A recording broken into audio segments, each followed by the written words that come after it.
How's it going, everyone? I'm gonna just post this. We live. Alright. I was late. I was trying to literally use a wrench to unscrew the mic that I had on. And it was literally locked tight on. It's impossible to get off. How's it going, James? Susan, what's up? Dude, Maccabeus. How's it going, everyone? JD, Eric, I don't know if those are new. But, alright, guys. Let's get into it. So, of course, this is... what are we looking at? Yeah. We're going to be reading how the Jesuits created theater. So, of course, this is Unlearn. Unlearning Against Learning. And this is episode 2. The date is February 10th, 2021. And the topic is the Jesuit contribution to theater and why it matters. All right. So we're actually going to be reading from a periodical that came out in 1952 by Henry G. Schnitzler. He was born in 1928, died 2014. American Roman Catholic. Journalist for the Johns Hopkins University Press, which has a very conspicuous, almost stylized IHS as its logo. Educational theater journal, and author of the article Jesuit Contribution to Theater. I'm going to give a shout out to Eric for finding this one a long time ago. Some of you have probably already read it, but for any of you out there who haven't, I'm going to be reading that. I hope my mic isn't too loud. Should I back it off? Is that better? Hello. Whatever. All right, here's the link to the stuff we're going to be reading. All right, so you can, if you want to download and read along, or I'm just going to be reading it from the website here, from my website. Here, I'll put it in the, right there. All right.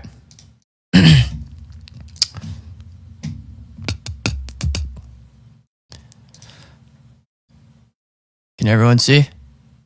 All right. Should we zoom out a little? It's kind of big. All right. So, the Jesuit contribution to theater. All right. So, immediately after its foundation, the Order of the Jesuits embarked upon an intensive educational scheme which found its expression in the rapid spreading of Jesuit colleges over large parts of the European continent. The methods of instruction employed in these institutions proved so successful that within a few decades the Jesuits became, quote, the schoolmasters of Europe, end quote. Even Protestant children were entrusted to their care. A remarkable fact, since the order's professed aim was to serve as a fighting force in the struggle against the new faith, or the new revelation or revival of it. Relentlessly pursuing this aim, the Jesuits established themselves as the standard bearers of the Counter-Reformation, proclaiming as their foremost purpose the quote-unquote propaganda fides, as in the propagation of the faith. From the very beginning, the Jesuit curriculum included dramatic activities such practices were not new in themselves, since school dramatics had become generally accepted as part of the educational system of the humanists. There, however, the use of drama had been dictated primarily by the realization that performances of Latin plays could serve as an ideal tool, not only for the teaching of that classical tongue, but also for what we today would call, quote, unquote, personality development. Personality development, guys. Okay? Developing a different identity for the individual. The Jesuits, on the other hand, at once recognized the theater as a dynamic force which might be used for much broader and, in terms of the order's missionary program, more significant ends. And the end is the end of you. The awareness that here was a powerful weapon for the implementation of counter-reformatory propaganda was responsible for the development as well as for most features of that unique phenomenon, the Jesuit school theater. From its foundation in 1540 to its temporary suppression in 1773, the order carried on a vast theatrical program, and it still to does to this day.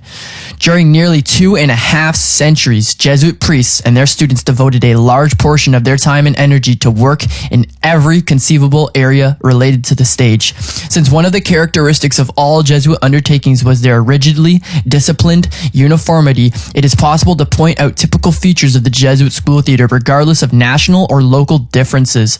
Although these at times did influence certain details, they were never permitted to interfere with the basic principles which guided the order's educational and missionary institutions. The Jesuits' singleness of purpose determined direction, quality, and scope of all dramatic activities. The Jesuit school theater was a propaganda theater. As a matter of fact, it may be said to have been the first theater consciously used for propagandistic ends. These were naturally more conspicuous during the first decades of the order's existence, when new ground had to be won, chiefly by reaching huge audiences and impressing them with the spiritual message of Roman Catholicism. At that time, therefore, the theatrical form used was frequently, although by no means exclusively, the open-air pageant, which could assume considerable proportions. One such spectacle, to name an outstanding instance given in Munich in 1574, lasted 2 days and employed 1,000 players, among them 185 actors. Such mass performances, however, favored in Germany and Austria, where Protestantism had registered ominous gains, were exceptional even there, and they soon disappeared almost entirely. Around 1600, the Jesuit school theater retired into the college building, using for its productions the Aula or festival hall, obtaining security and power in those countries where the Counter-Reformation had proved victorious. The Jesuit fathers were now in a position to organize their theater with that mixture of determination and flexibility which contributed not only to their success, but just as much to the antagonism and even hatred they so frequently aroused. And this is important because around 1600 in Germany, what comes into being? The Rosicrucian Order. And one of the founders of the Rosicrucian Order, one of the founders of the Rosicrucian Order would have been Athanasius Kircher, and he, we'll talk about him later, and we'll just leave it at that. So, during what may be called the Jesuit school theater's golden age, the 17th century, regular stages were installed in most colleges, equipped with all technical achievements available at the time. And this isn't just the Jesuit schools, this is all in most colleges, okay? So some institutions possessed even 2 theaters, one for the major productions, another for numerous dramatic exercises on a smaller scale that occurred throughout the year. Usually the main event, carefully prepared for months, took place at the end of the school year, coincident with the distribution of prizes. However, in some more important colleges, especially those situated in larger cities or holy sees, right? Several major productions might be presented during one academic year, sometimes on festival occasions related to political events or local holidays. Political events or local holidays. That's the Jesuit theater. All right, that's the world stage. Does it sound familiar? Look familiar right now? All right. Just as the actors appearing in the plays were students, the playwrights were, without exception, Jesuit priests. Certain ranks among the teachers were under the obligation to provide the dramatic material, whether this consisted of full-length plays or merely of short dialogues for classroom use. All Jesuit plays were to be written in Latin. The exclusive use of this language was at least stipulated in the Ratio Studiorum, the body of rules governing the order's educational methods, which was circulated around the altars of Freemasonry. All right. This particular rule, however, was not always followed. Short scenes and in exceptional instances, even entire plays in the vernacular were tolerated. Besides, the native language provide indispensable in comic interludes, which soon became standard features of many Jesuit dramas. One of the principles adopted by Jesuit colleges was to avoid the revival of plays previously performed at another school. Although exceptions are known, this policy was largely followed, with the result that most Jesuit plays were quote-unquote originals. Yet this term has to be taken with a grain of salt. Jesuit playwriting was based on imitation and convention rather than on creativeness and originality. Does that just completely define the Jesuit order as Satan himself, right? While some of the order's dramatists deservedly attained fame as truly creative writers, the majority composed their pieces following a rather rigid and uninspiring formula derived either from other Jesuit dramas or from the numerous Jesuit manuals on play writing. It is not surprising, therefore, to learn that the hundreds of plays written each year were cut to one and the same pattern.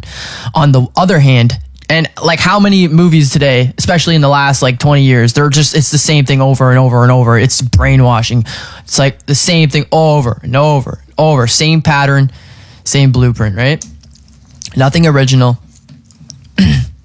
So, on the other hand, Jesuit playwrights had no literary ambitions, but considered themselves merely dutiful providers of the required dramatic fare. There is ample proof that thoughts of fame or posterity never entered their devout minds, an attitude which also explains why so few Jesuit dramas have survived and why still fewer have ever been printed. Or maybe they're just archived in the, Jesuit Korea. The text of a play was regarded merely as the score to be used for a theatrical performance, but never as an end in itself. Many Jesuit dramas did survive in a fragmentary form, namely in the so-called perioshi, i.e. synopsis distributed among the spectators in order to enable those unfamiliar with the Latin language to follow the action.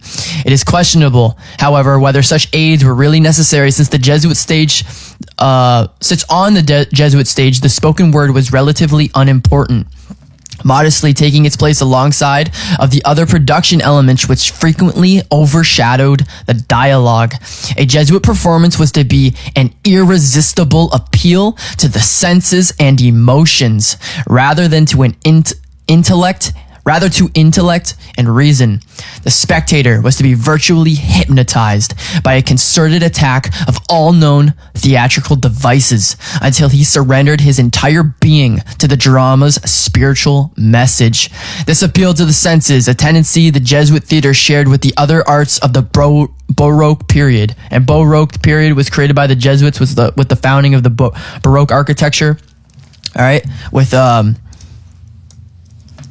starting with the construction of the Jesuit mother church, the Jesu, in Rome. So yeah, this appeal to the senses, a tendency the Jesuit theater shared with other arts of the Baroque period, may explain the extraordinary and well-documented effect its productions had even on largely illiterate 17th century audiences. For the reasons just indicated, the Jesuit theater also served as an ideal weapon in the order's missionary activity among non-European peoples, whereas, for instance, among the Indians of South America, its suggested power was used with striking results. Talking about the Guarani Indians, where the Jesuits enslaved them and became not just their masters, but their kings, where they created the Jesuit Paraguayan reductions, right? South America in the 1710s, 1690s to 1720s, right? And, San Ignacio of Mission, right? That's where they developed communism. All right. So they used theater there for them to hypnotize them. Its suggestive power was used with striking results. Before investigating the roots of these very dramatic activities, it will be necessary to describe briefly the features typical of all Jesuit plays and to point out the elements which lent, no pun intended, themselves so readily to the abundant and often extravagant use of spectacular devices. Form and content of all Jesuit dramas were determined by their ultimate educational and religious aims. In the order's constitution, these were clearly defined as follows. Quote, "The object of this society is to labor not only for the salvation and perfection of our own souls by the help of God's grace, but also by the same help devotee ourselves zealously to the salvation and perfection of our neighbors." End quote. Consequently, the tendency of every play was to exalt the blessings of all devout life and inspire the audience with the quote-unquote Christian virtues of humility and piety. The subjects chosen accordingly demonstrated the instability and vanity of fame and fortune and urged constant watchfulness against the ever-present seductions of the world. The ending exemplified the play's message by showing either the hero's conversion rewarded by salvation and heavenly bliss, or his stubborn refusal to listen to the word of God punished by eternal damnation in hell. The variety of subjects used to illustrate what may be called the dominant theme of all Jesuit plays, namely the persuasive antithesis world God, is, in view of their never-changing pattern, truly astounding. The Bible provided useful material, as did legends and stories related to saints and martyrs, and everything else under the sun, right? Or of historical characters whose fates could furnish object lessons for the order's missionary activity. It has been correctly stated that the Jesuits used virtually all significant themes of world drama, many of them for the first time. Their uncanny flair for theatrical values no doubt proved stimulating for contemporary as well as later playwrights, right? So who's copying who? Closely related to the Jesuits' principle to convey their message through an appeal to the senses rather than by relying on the spoken word was their continuous use of allegorical figures. Legomenism, right? The green language of the Nephilim. All right. Personifications of ideas, attitudes, desires were a familiar sight on Jesuit stages, as were representations of ghosts, angels, devils, and the spirits of the dead. Such figures were used in the frequent dream scenes in episodes showing magicians and sorcerers at work, in frightening images of hell or in dazzling visions of heaven. In some instances of chorus or of allegorical characters was employed to comment upon the play's meaning. Not only allegorical figures, but other characters as well were often seen in another standard feature of Jesuit dramaturgy, the interludes. What the play's action showed in terms of human beings, these interludes explained mostly in terms of allegory.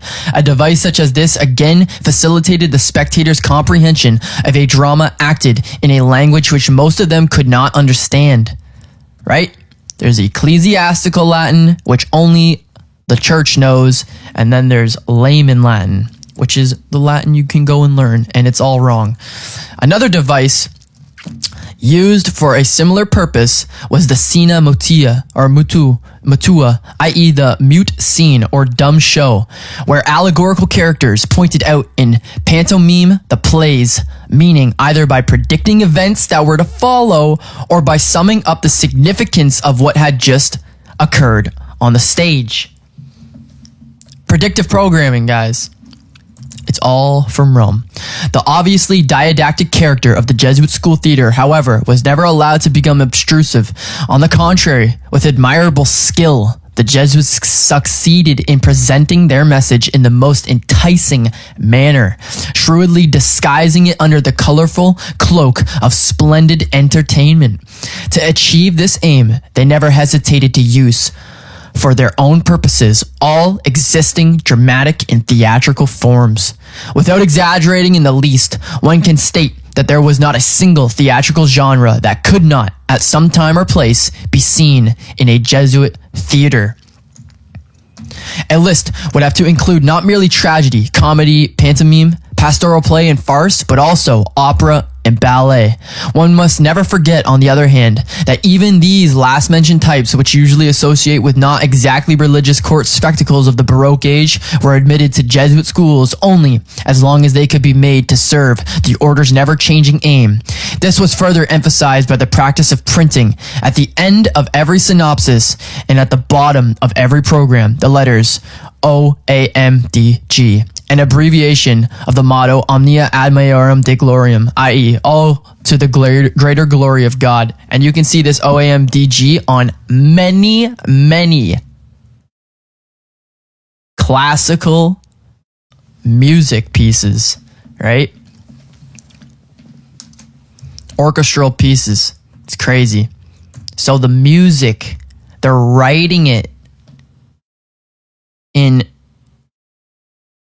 sacred geometry and numbers, and it's all frequencies, right? 440 hertz. We can get into that another time, right?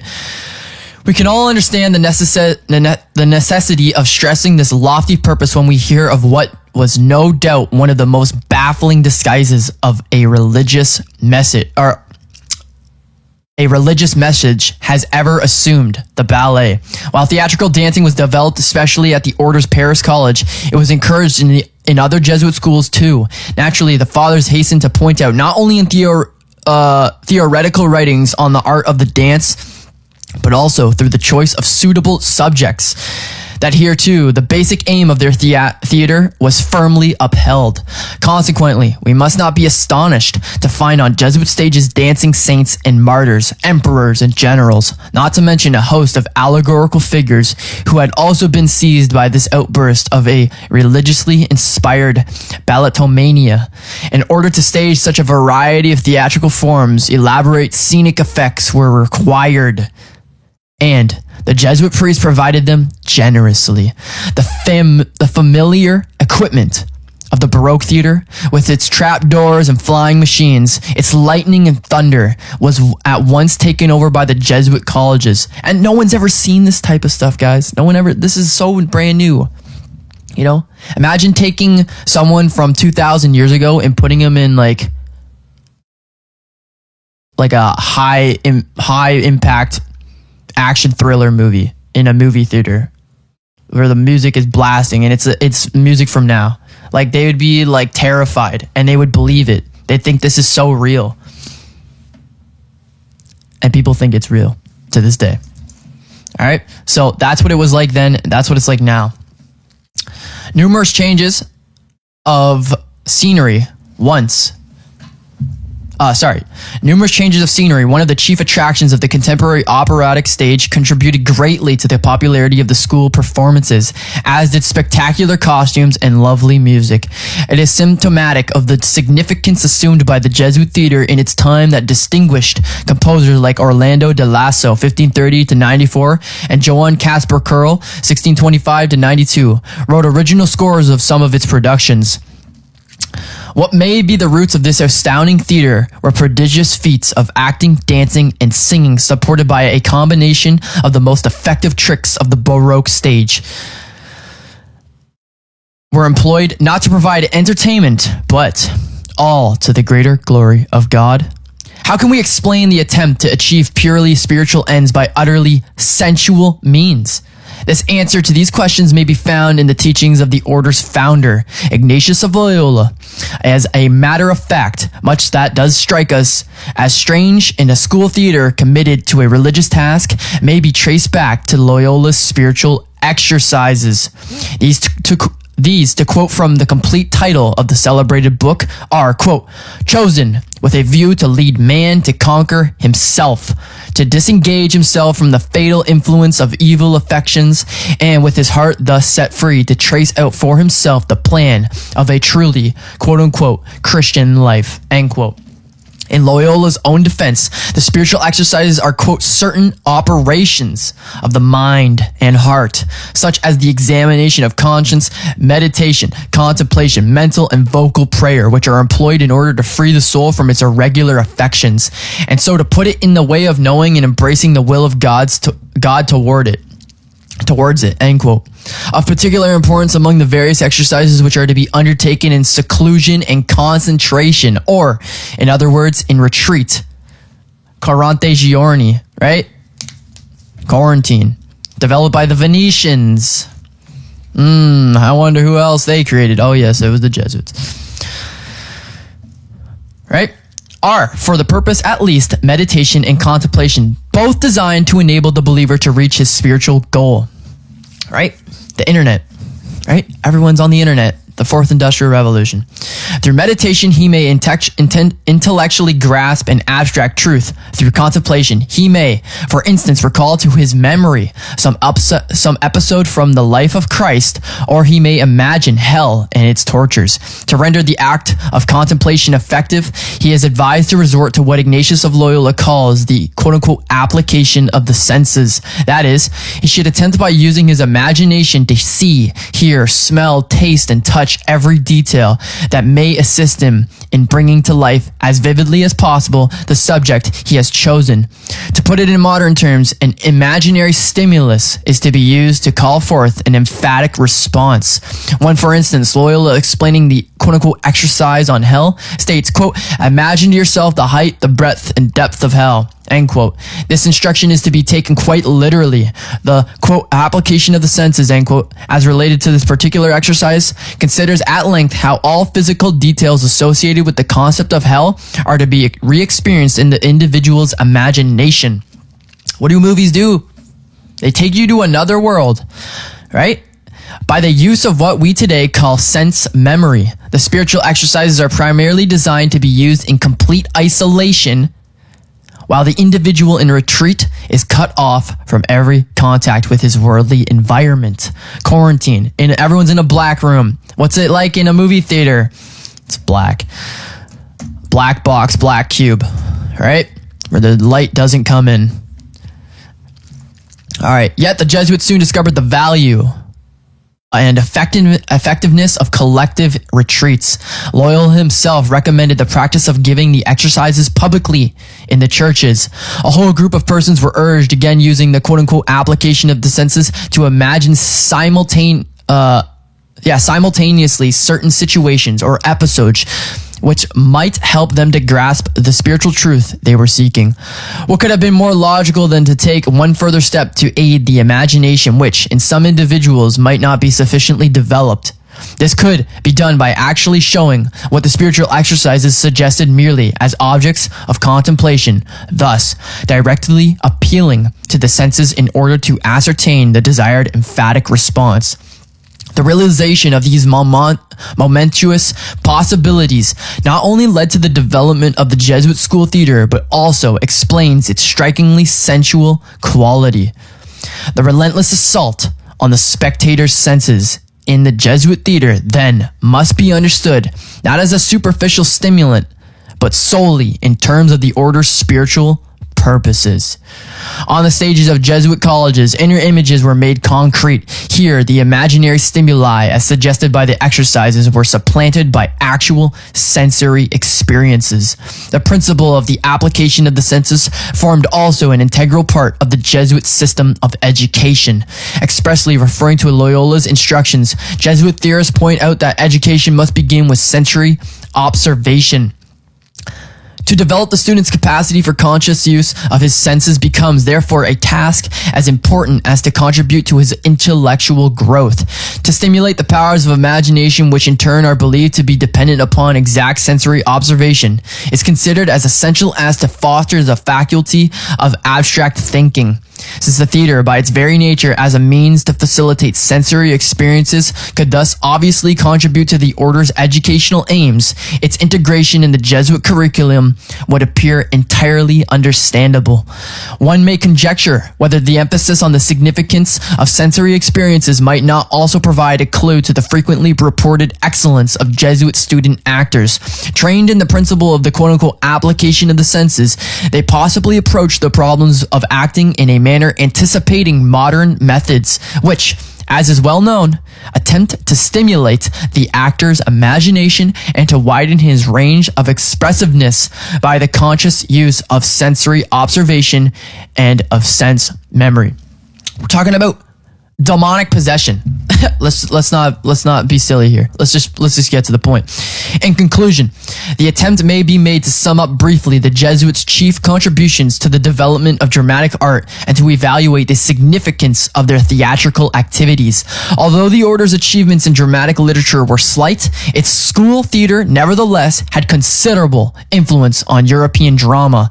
Many distinguished playwrights were pupils of Jesuit colleges where they first came into contact with the stage. In France, Molière, Pierre, and Thomas Corneille, Lesage, Diderot, and Voltaire all were educated by the Jesuits. Voltaire, who can hardly be credited with much sympathy for the order's ideals, even stated in his later years that the plays produced at the Paris College had been by far the best part of the education he received there. The Jesuit school theater in Spain profoundly influenced the work of Calderón de la Barca, whose religious dramas show numerous analogies with the methods and techniques of Jesuit plays. In Holland, the celebrated Just van Vondel. In Germany, Andreas Gryphius. the country's first significant tragic author, both testified to the positive achievement of the Jesuit school of theater. In Austria, one of the order's strongholds, Jesuit influence was to a great extent responsible for numerous characteristics of the popular stage, particularly for the development of the Viennese fairy, which is Nephilim, right? It goes back to the Tuatha Danann of Ireland, right? The Viennese fairy tale plays, right? And we're going to get into Disney. One of these may be assured of immortality, the libretto of Mozart's opera. And Mozart was a papal knight of St. Gregory the Great. Pope St. Gregory the Great. He's papal knighted. Devout Roman Catholic. Definitely used the Jesuit theater, right? When he was writing his orchestral pieces. All right. One of these may be assured of immortality, the libretto of Mozart's opera, The Magic Flute of Pan, 1791. Many Jesuit priests dealt with theatrical subjects in books whose curriculum was by no means restricted to members of the order. Jesuit manuals on dramatic theory and playwriting, far too numerous to be mentioned, were widely read and used. The first comprehensive history and theory of the dance ever written, Des Ballets Anciens et Modernes, published in Paris in 1682, was by a French Jesuit, Father Claude Francois Monastrier. In the fields of theater, architecture, and stage craft, the order followed. On the whole, contemporary developments, first using platforms reminiscent of medieval types, later adopting the picture frame stage of Italian origin. Yet, there are two stage forms peculiar to Jesuit practices. The first combines the medieval principle of the simultaneous setting with that of the picture frame stage, showing a large platform backed by one or more curtained cubicles which could be equipped with wings and backdrops. This type has survived to our own day in the stage used at the Obermeiergau Passion Play. The second, developed at the colleges of Paris and Rennes, shows a certain resemblance to the permanent architecture front that was used by Dutch guilds, the Reederijkers, right, for their dramatic performances. Several Jesuit priests worked on the theory of perspective painting and its application to theatrical scenery. Perspective painting. Think of like lay Jesuit Christopher Nolan and his Jesuit educated brother who produces all his movies, and you know how his movies are all like pretty based on perspective and stuff, like, you know, like Inception and stuff, planting an idea in your head. Yeah, that's not Jesuit spiritual exercises. Okay, the French Jesuit Jean. So yeah, Jesuit priests worked on the theory of perspective painting and its application to theatrical scenery. The French Jesuit Jean de Breuil, 1602 to 1670, in his treatise La Perspective Pratique, dealt for the first time extensively with the various problems involved. Another Jesuit priest, Andrea Pozzo, 1642 to 1709, Italian by birth, acquired fame not merely as a theorist but also as a creative artist. You should go look up this guy. This is the guy who painted Ignatius Loyola presenting his order to Christ in the Mother Church of the Jesuit in Rome, and the flag he's presenting to him is a red flag. Okay, this is before communism even adopted the red flag. So the Jesuit order is the red flag. All right, you see the red flag? It's the Jesuit order. China, Vietnam, Soviet Union, whatever, everywhere, you know? Nazi Germany. They're both the same thing. Communism, fascism, same fucking thing. All right, so, yeah, you should go look up this guy, Andrea Pozzo. He pretty much, you know, was a big I'm pretty sure this is the same guy who contributed to the explosion of Baroque architecture. An Italian by birth, acquired fame not merely as a theorist but also as a creative artist. Specializing in the most elaborate tricks of perspective painting, he stunned Europe by the skill and effectiveness of his craftsmanship. His treatise on perspective, Perspectiva Pictorum Attica Architectorum, published in Rome in two abundantly illustrated volumes between 1693 and 1700, re-edited and translated several times, was studied and admired by contemporary architects. Here, Pozzo has also explained with understandable pride one of the discoveries he had made, namely, how to transpose a sketch according to the laws of perspective onto the flat panels of wings, and moreover, how this procedure could be used for the representation of circular buildings on the stage, an effect that no one had achieved before his time. You can go look this up on his Wikipedia page. He's pretty much just talking about how making a 2D image look 3D from wherever you're looking at, right? Like three-dimensional, and it has like depth. It's pretty crazy for the time. A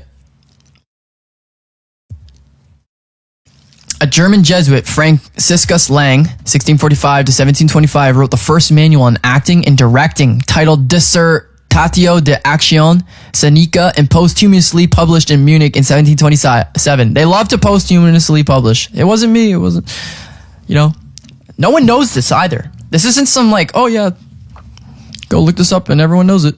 It's like, guys, the Jesuits just created directing. All right. So all the directors are following Franciscus Lang's Dissertatio de Actione de Scenica, right?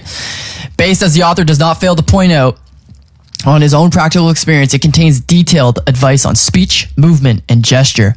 A separate chapter deals with the duties and problems of the choragus, i.e. the director. As a matter of fact, the Jesuits were the first stage directors in the modern sense of the term. With the Meiningers and Richard Wagner, Richard Wagner, oh my gosh, he made a movie about Ignatius in the Cave. What all modern directors have been trying to achieve, the perfect coordination and unification of all production elements through careful planning and rehearsing, was realized for the first time in the Jesuit school theater. One can understand why the Jesuits looked with an attitude of contemptuous superiority on the professional stage of their time, with its lack of discipline and its haphazard rehearsal practices. Through the order's school performances, popular audiences whose theatrical experiences would otherwise have been restricted to the crude histrionics of strolling players were introduced to high standards achieved by conscientious working methods, and furthermore, to a theater used not for purposes of entertainment, but consciously employed as a medium for the communication of ideas. The communication, the communism, the commune, the communion, the Eucharist, right? By consistently planning their productions for broad educational and cultural ends, the Jesuits helped pave the way for a concept of dramatic art, which was to materialize in the government-subsidized theaters of Europe. Right? The government's theaters. Right? It is hardly an accident that the first national theaters of consequence were founded in the two capitals, which had indeed been centers of Jesuit activities, Paris and Vienna. Finally, the Order of the Jesuits may be said to be partly responsible for another medium of communication whose potential as an education and cultural agent need not be emphasized: the motion pictures. Athanasius Kircher, 1602 to 1680, one of the Order's most celebrated members, distinguished in so many fields of knowledge that his contemporaries named him the doctor of 100 arts, right? A polymath, a polyglot, all Jesuits are, right? They can speak more than 7 languages. They're a master in more than 7 arts. They're,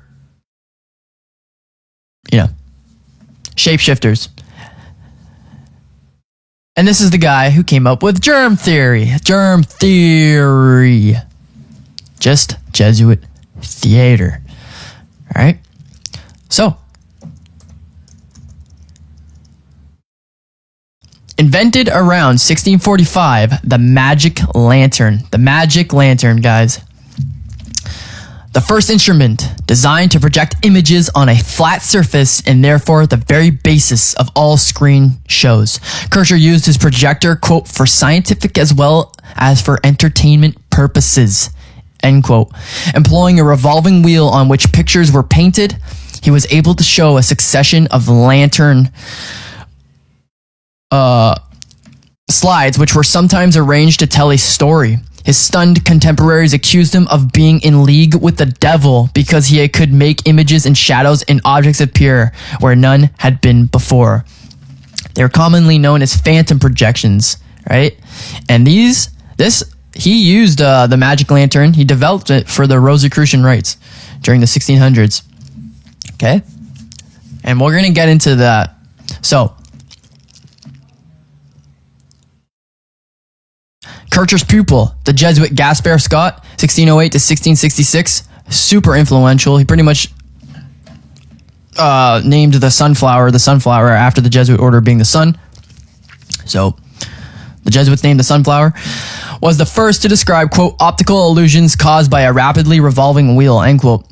Thereby, starting studies which directly led to the invention of motion pictures. Still, another Jesuit, Claude Francois Millet de Chalais, 1621 to 1678, was the first to point out at the end of the 17th century, quote, that the eye actually sees color and light and not objects in movement, a fact upon which the whole motion picture process is based, end quote. In view of the scope and variety of the Jesuits' contribution to the arts of the stage, it is hard to understand why this momentous and colorful chapter in theatrical history has been so sadly neglected by most historians. Its study is not only indispensable for a full comprehension of the Baroque theater, of which it formed an essential part, but also because of the conscious use it made of the sensual aspects of the stage for any exploration of the aesthetic foundations of dramatic art. Moreover, in the Jesuit school theater, the attempt was made for the first time to use the stage, not as the humanists had used it, merely for sake of teaching Latin, but as a formative influence on the student's entire personality, individuality, identity, to destroy it, to completely annihilate it, right? Now everyone's the same, one mind, one action.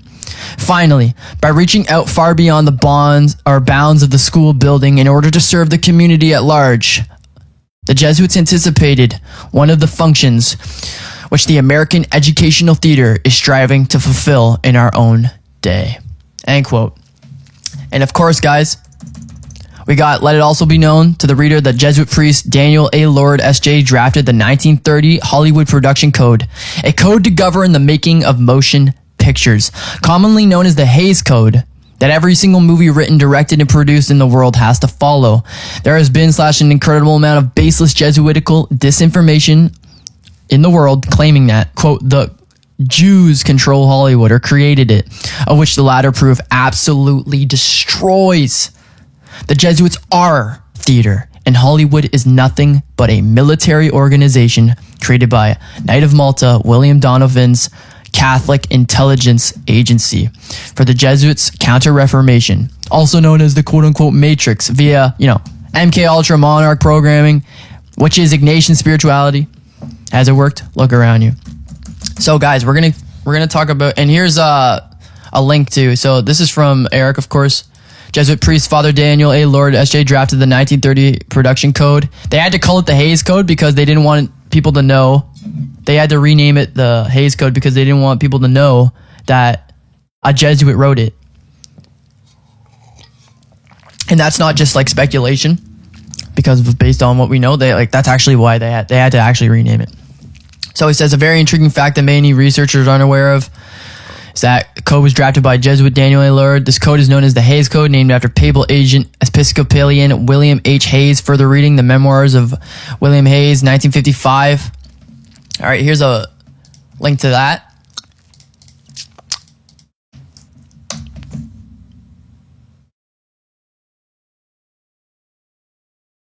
Yeah, I've seen that Unmasked Illuminati. Eric sent me that a long time ago.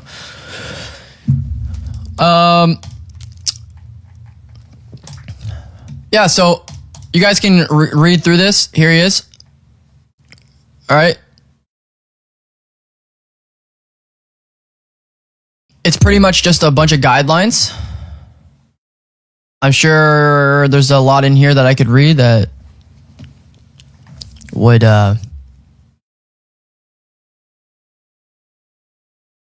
be very good, but we're just going to stick to the foundational basis going all the way back, because once you just hear what I just read, you don't even need to know this. And yet they're still here to this day. Okay? They just went further underground because they're more powerful now than they've ever been. So go through this, please, guys. I would read it on stream, but I want to keep it a little short. And,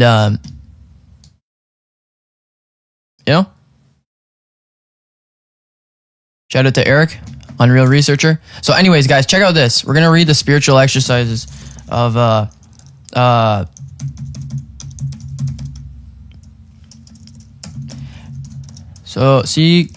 secret societies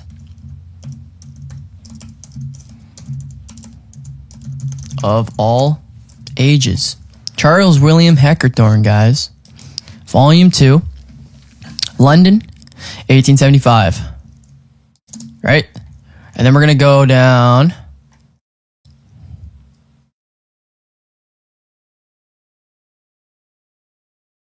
to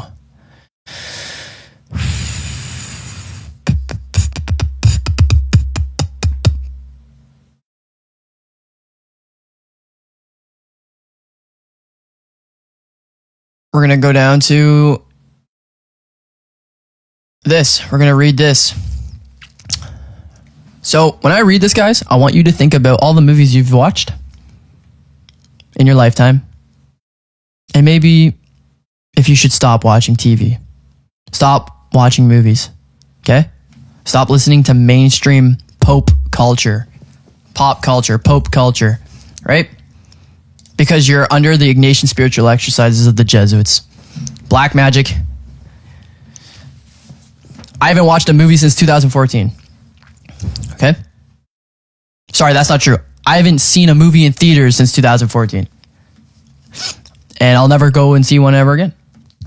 Not that you'll be able to, but I actually don't even watch movies. Like the last one I watched, I probably have watched one movie in the last 2 years. I can honestly say. So, let's read this. This is from that book I just read.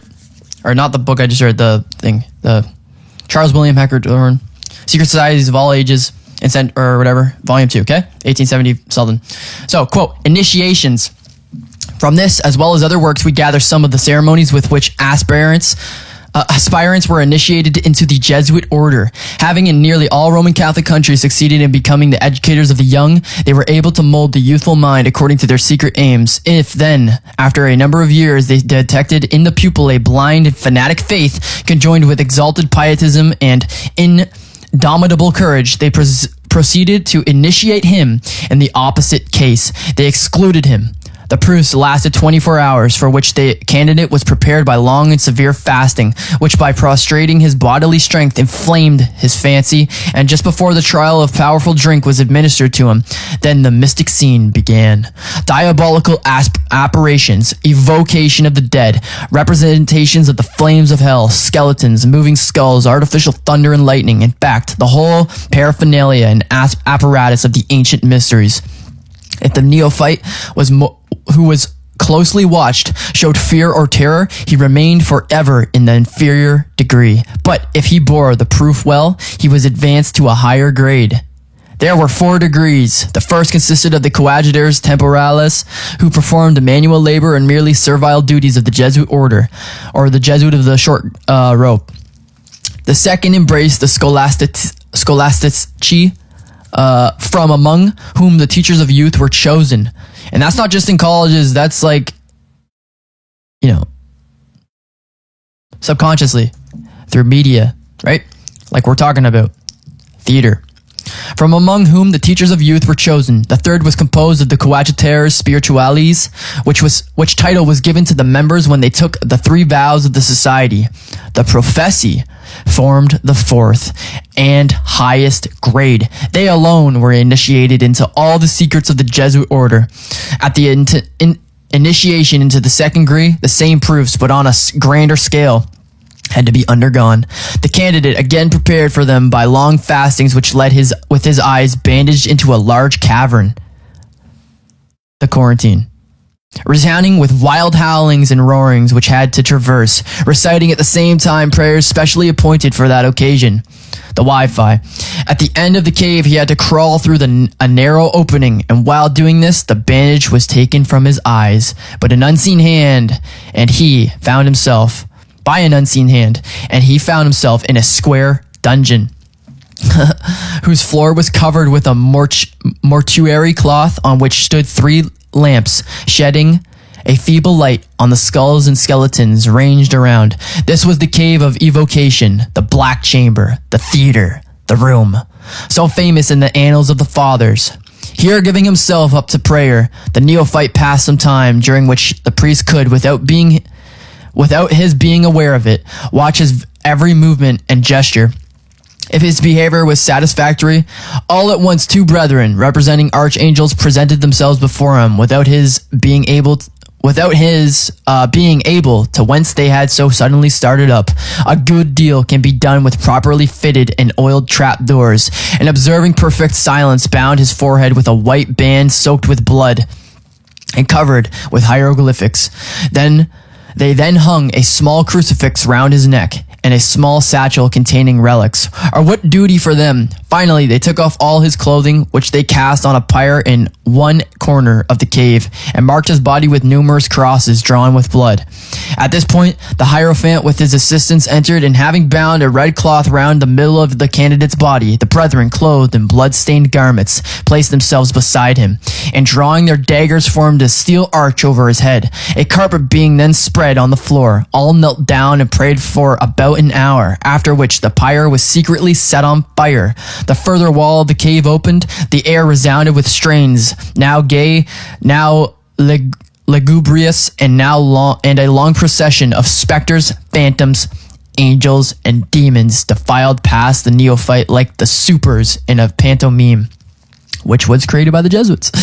Whilst this farce was going on, the candidate took the following oath, quote, in the name of Christ crucified, I swear to burst the bonds that yet unite me to father, mother, brothers, sisters, relations, friends, to the king, magistrates, and any other authority to which I may have ever sworn fealty, obedience, gratitude, or service. I renounce the place of my birth henceforth to exist in another sphere. I swear to reveal to my new superior, whom I desire to know what I have done, thought, read, learnt, or discovered, and to observe and watch all that comes under my notice. I swear to yield myself up to my superior as if I were a corpse, or deprived of life and will. I finally swear to flee temptation and to reveal all I succeed in discovering, well aware that lightning is not more rapid and ready than the dagger to reach me wherever I may be." End quote. The new member, having taken this oath, was then introduced into a neighboring cell, where he took a bath and was clothed in garments of new and white linen. He finally repaired with the other brethren to a banquet, where he could, with choice food and wine, compensate himself for his long abstinence and the horrors and fatigues he had passed through. End quote. Now check out this. We're gonna go.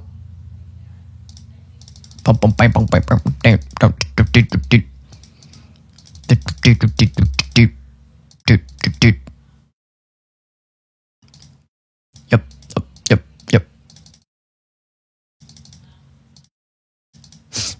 Oh. This guy, Franz Hartmann, German spiritual coadjutor, 1838 to 1912, medical doctor of the church, 33-degree illuminized Freemason, theosophist, transcendental and ceremonial sex magician, prolific occult writer, associate of Jesuit spiritual coadjutor Helena P. Blavatsky, chairman of the board of control of the Jesuit created and controlled Theosophical Society, Adyar, popularized Kundalini yoga, Ignatian spiritual exercises in Germany, founded a German Theosophical Society, co-founder of the Ordo Templi Orientis with Jesuit Aleister Crowley. And Jesuit Aleister Crowley, he is a Jesuit, okay? He's not a Jesuit coadjutor. He is a professed Jesuit priest. And author of In the Pronaos of the Temple of Wisdom. So check out this, okay? Remember, Athanasius Kircher helped develop the Rosicrucian rites. And the Rosicrucian order was developed by the Jesuits, co-founded by Jesuit-educated Francis Bacon, Jesuit Toby Matthew, Johann Andrea Valentia, who had the Mythologie Christianae book in 1611 with the Jesuit monogram on the front cover, right? Okay, and of course, Robert Flood, who was Jesuit educated by the Jesuits in the Pyrenees Mountains of France, Spain, whatever, you know. And then Athanasius Kircher, of course, many others. Athanasius Kircher took out who is it? Robert. What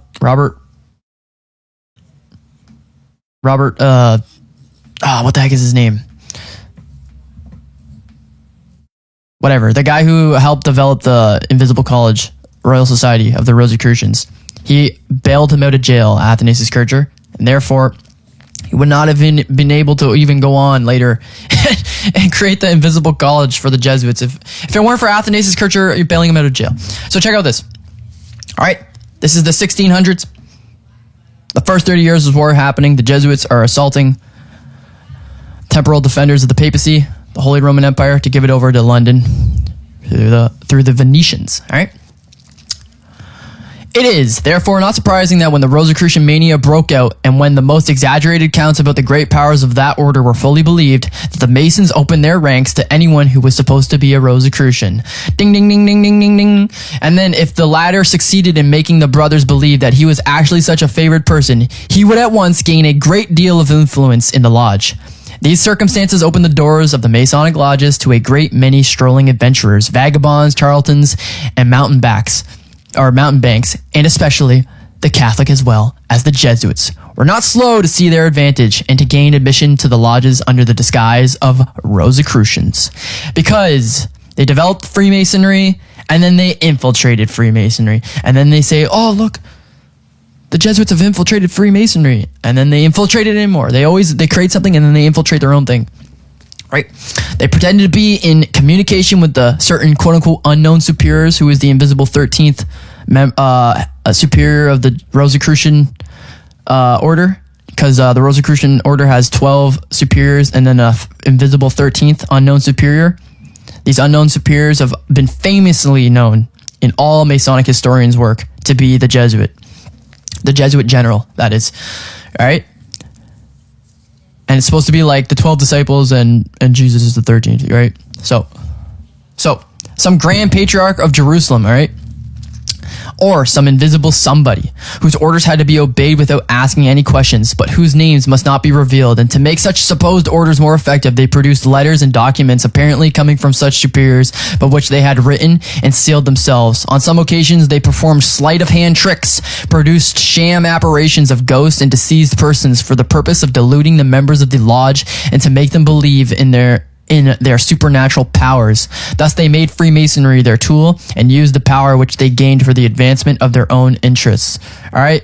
You can obviously see theater as Freemasonry rituals of Ignatian spiritual exercises. Jean-Marie Ragon, right?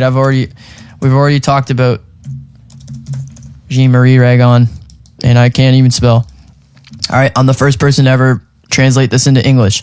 So, at least I'm aware of. So it says the history of Masonry is the history of philosophy. She does not yet have an historian whom she can admit. The authors who try to deal with this essential and curious part of such an ancient order, which crossed the modern centuries with a persistence which does not seem to have finished, were unfortunately only scholars and not insiders. Of a philosophical history to be made of Masonry, the quote-unquote Acta Latimorum, aka the great unknown work attributed to the Templars, work, which before being authoritative needs to be verified, would only be of interest as notes. The author, possessor of curious archives, deciphers them only materially. This is how Masonry was not understood. It was the Jesuits who translated in their works Lodge as Latomia and Mason as Latomos. Go look up Latomia, guys, and Latomos, and you're gonna get Benedictine monks in Sicily and shit like this. Okay? This last word means stonecutter, and Latomia means a career, a prison, a secret and hidden abode. They adopted these two words to the Mason brothers, and Masonry, not Freemasonry, but the actual work of Masonry. You can be like, oh yeah, it goes back to Babylon. But it wasn't an actual trade until the Lombards of Italy, Roman Catholic Lombards, developed it under the Roman Empire, okay? So, they adopted these to the Mason brothers to explain that they are only men without light, like the rough stones of the quarries, and that they must be used with skill for the benefit to raise their order. To raise their order, okay? So, and then, this is all talking about how all the rites of Freemasonry are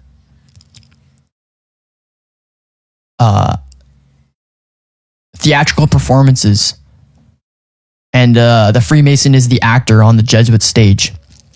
All right, so I just say, you know, that, but we're gonna also talk about how, what's his face?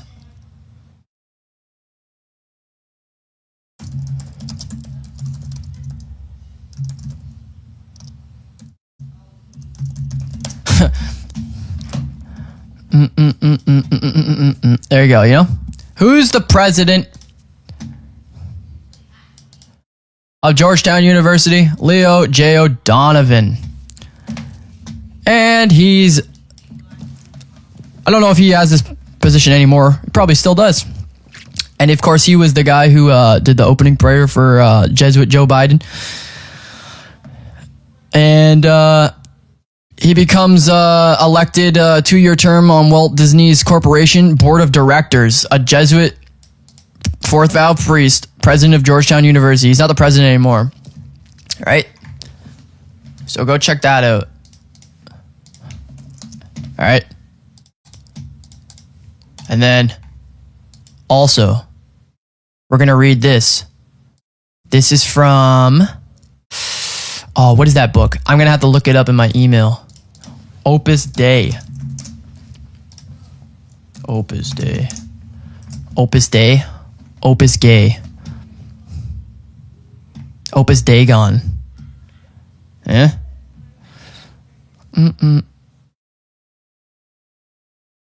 Oh, dude, what? Opus Dei. That's not it. Opus Dei. Opus Dei created by the Jesuits.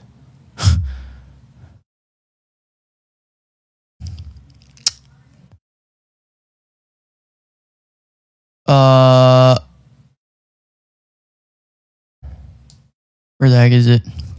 Here it is. It's in this book. Oh! Alright, we gotta sign in.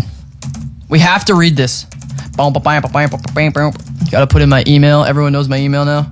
Please don't email me spam. We're gonna borrow it for 1 hour.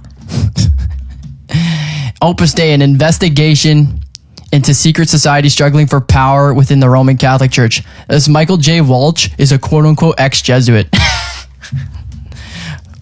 All right, whatever. So, we're gonna... Can you search in this? Like, what is going on?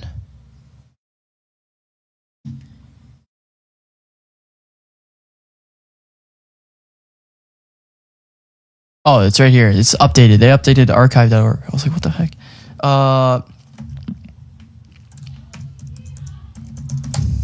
We're going to go into the media, the social milieu of the apostolic of public opinion, right? Pope culture. All right.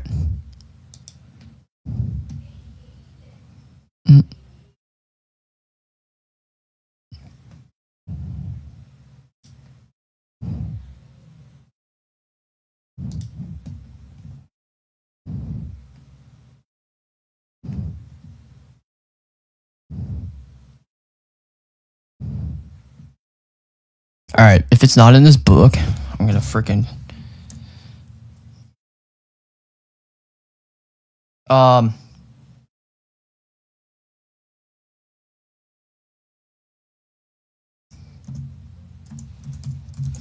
television. I can't spell. This will be the last thing I'll talk about, and then we'll end it there. If it's not in this book, then it's in, I have no idea.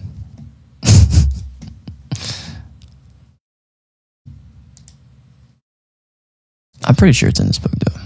It's in another book, too, but...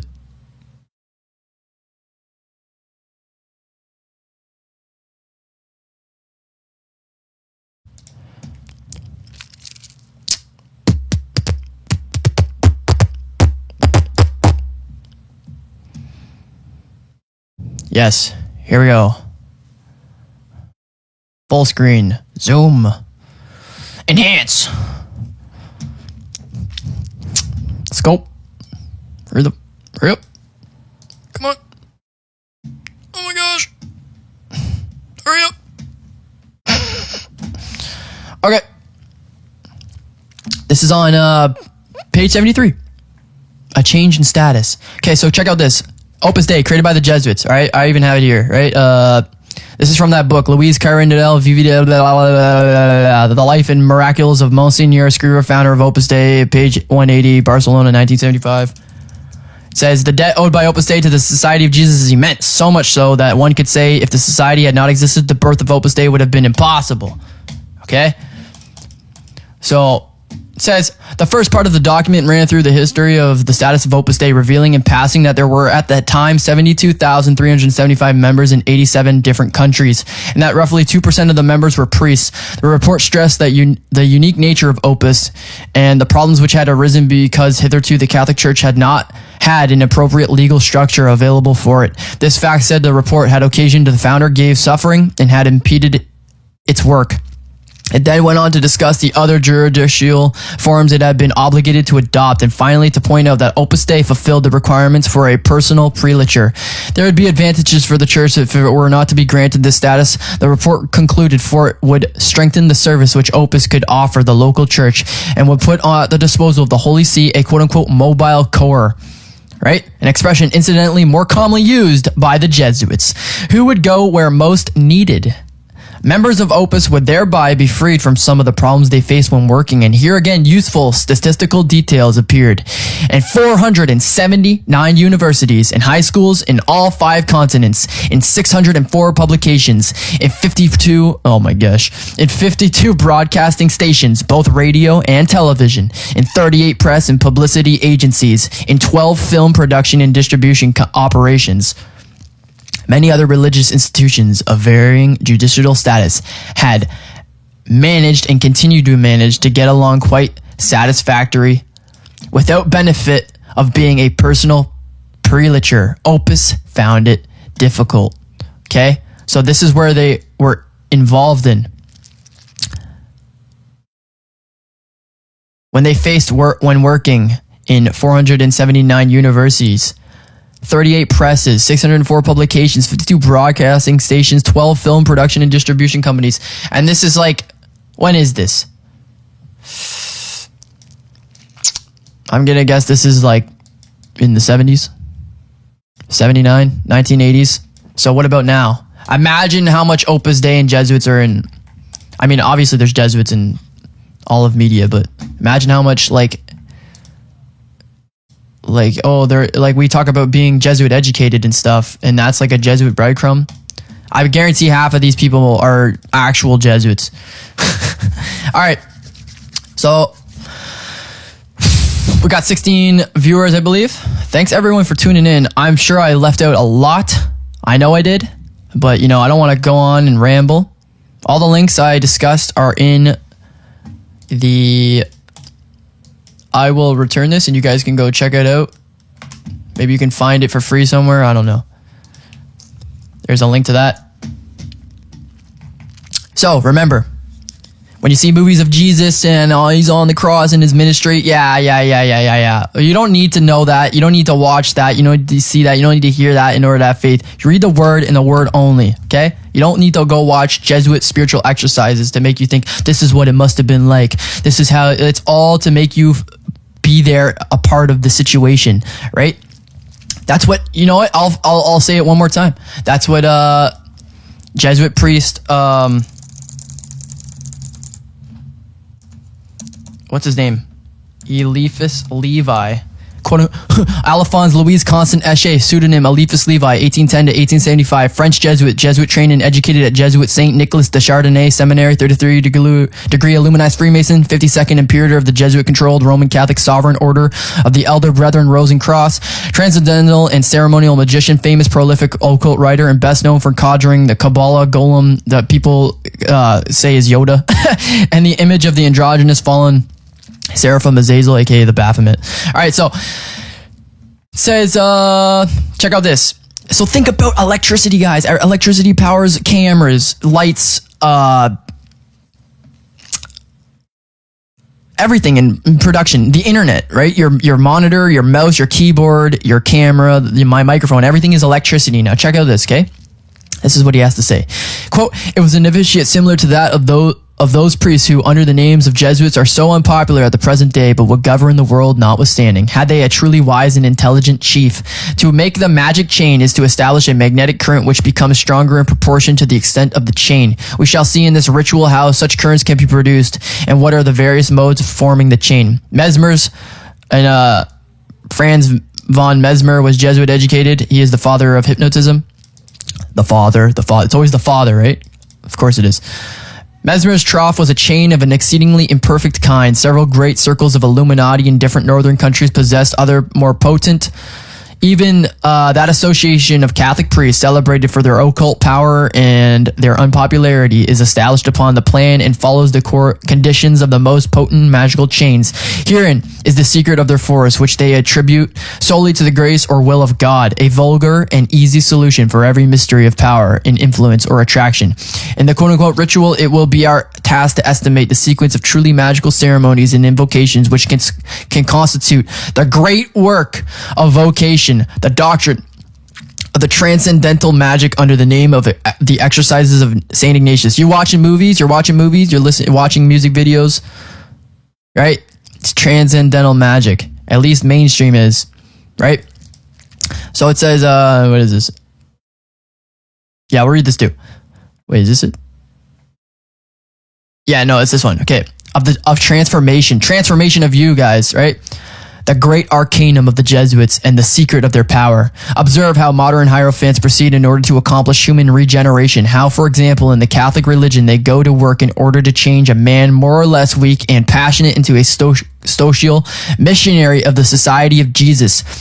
Everywhere you look outside, people wearing their masks, they're just Jesuits. They're completely evolved into the Jesuit priest. They have the mark of the beast upon their minds and thoughts and actions.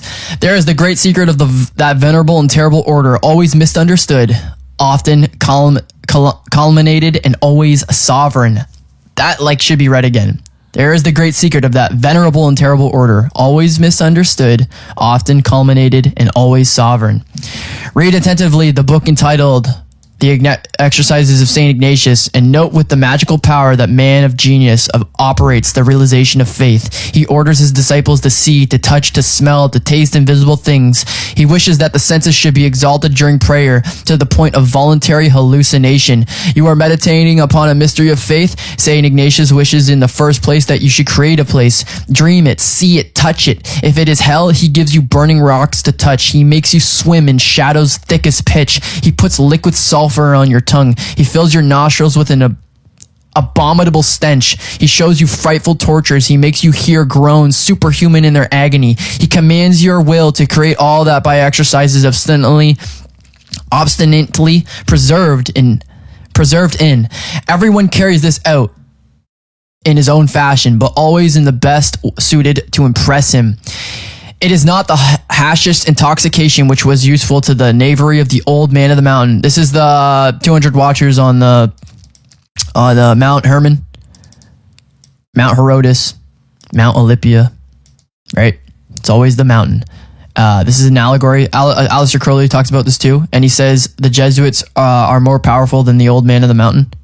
So the Jesuits are more powerful than the 200 watchers. It's crazy. Of course, he was a Jesuit. It is a dream without sleep, an hallucination without madness, a reasoned with willed vision, a real creation of intelligence and faith. Thenceforward, when he preaches, the Jesuit can say, quote, what we have seen with our eyes, we have heard with our ears, and what our hands have handled, we do declare unto you. That do we declare unto you, end quote. The Jesuit thus trained in communion with a circle of wills exercised like his own. Consequently, each of the fathers is as strong as the society, and the society is stronger than the world. You are an unbeliever, and you wish to make yourself a Catholic? Perform the exercises of a Catholic. Watch movies, and you will become a Catholic, right? Watch movies, watch theater, watch music videos, and you will become a Catholic. Listen to mainstream music, and you'll become a Catholic. Listen to the television, the newspapers, believe it, you'll become a Catholic. Perform the exercises of a Catholic. Pray regularly using the Catholic formulae. Approach the sacraments as if you had faith, and faith will come. That is the secret of the Jesuits, contained in the spiritual exercises of St. Ignatius. Jesuit educated to be a Jesuit priest. But no, he's not a Jesuit. He's just some Jew. He's just a Jew. Yeah, okay. That's why his pseudonym is that. To go where? To trick people. All right, that's it, guys. We'll end it there. And I don't have anything else to say. Of course, this wasn't 30 minutes long. It was over an hour. But I'll thank everyone for tuning in. Mr. Cruz, Terry, Unmasked Illuminati, Zip Free. What's up, man? I haven't seen you in a while. Thanks for tuning in. I don't know, maybe you were here last time. Sorry. Nana P. Let's make everyone a moderator. Please don't abuse it and be a tyrant. Just, people are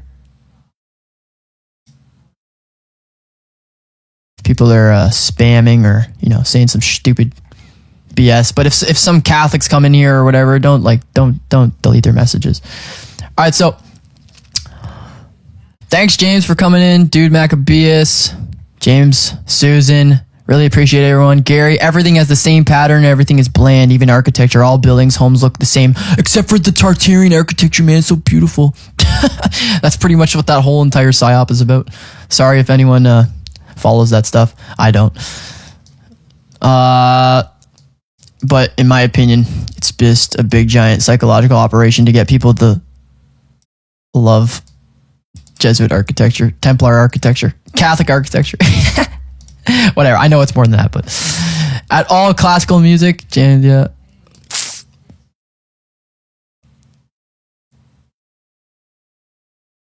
Yeah, so guys, don't get your idea of Yahushua HaMashiach, Jesus Christ, from movies and movies about him. Just look at Mel Gibson's movie, right? Passion of Christ. Literally everything in it was upside down. There was 2 Jesuits on the scene helping produce and direct it with him. He is Jesuit educated at the Hollywood Jesuit School, the Jesuit School in Hollywood. I forget what it's called. Got a doctorate degree there, honorary doctorate degree. And of course, I'm pretty sure it was Eric John Phelps who said he was Opus Dei. I would not be surprised. I don't have a link on that. Maybe it was him or Walter V, someone like that, So you can go look up that later. And so The Passion of Christ, completely backwards, upside down, Catholic movie, super Catholic. And the whole movie's about